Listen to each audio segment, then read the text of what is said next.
So today we're diving into one of the world's most ancient spiritual paths, Jainism.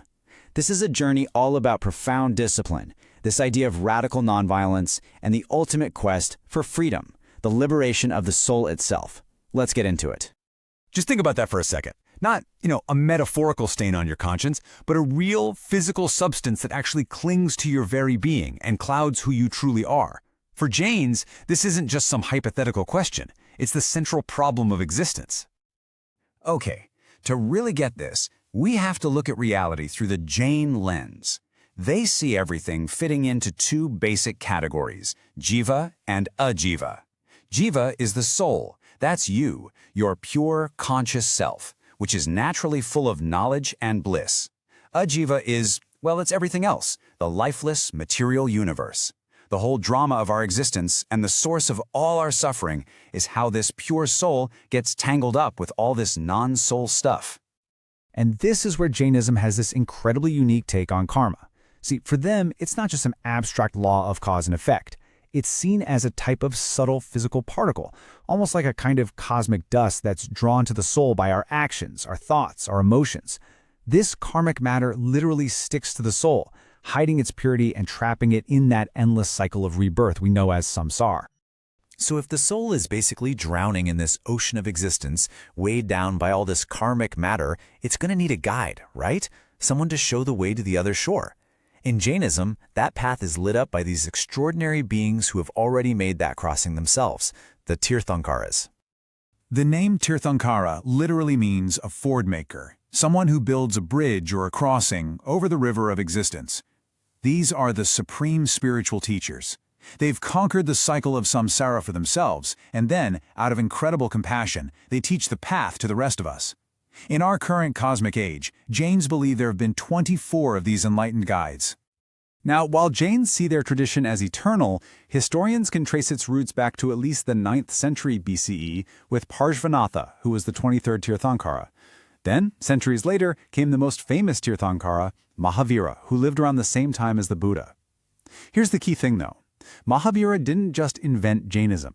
He was more of a reformer who revitalized these ancient teachings for his era, and he famously added a 5th great vow to the 4 that Parshvanatha had already established. Okay, so what is this path that Mahavira refined? Well, you can think of it as a practical, ethical, and psychological toolkit for cleaning up the soul. It's all built on 2 core ideas, the 3 jewels and the 5 great vows.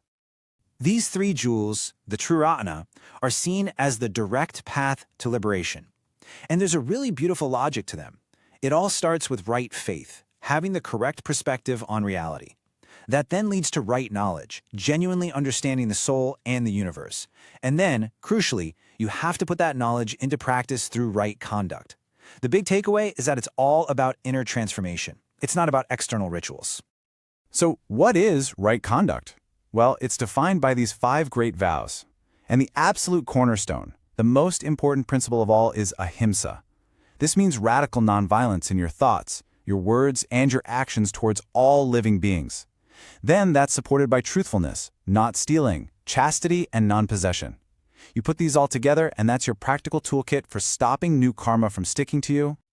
Okay, so let's say you're practicing the jewels, you're living by the vows, you've stopped new karma from clinging to your soul, and you're slowly but surely shedding the old stuff.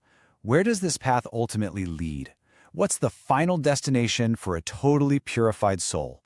The ultimate goal is Moksha. This is the complete and total liberation of the soul from the cycle of rebirth. Now, it's really important to get this. This isn't about reaching some heaven created by a god. It's about the soul returning to its own natural, perfect state, a state of infinite knowledge, infinite perception, and infinite bliss. A soul that achieves moksha becomes a siddha, a perfected being. And according to Jain cosmology, these liberated souls naturally rise to the very, very top of the universe, to a place called Siddhashila, and there they just exist for all of eternity in a state of pure consciousness, totally free, unburdened, and blissful. So that's the high-level philosophy. But how do these profound, ancient principles actually translate into daily life today? Let's take a look at how the global Jain community puts this belief into practice. The Jain community has 2 major sects, the Digambara and the Śvetāmbara. Now, the most obvious difference is in their monks. Digambara monks practice the absolute ultimate form of renunciation.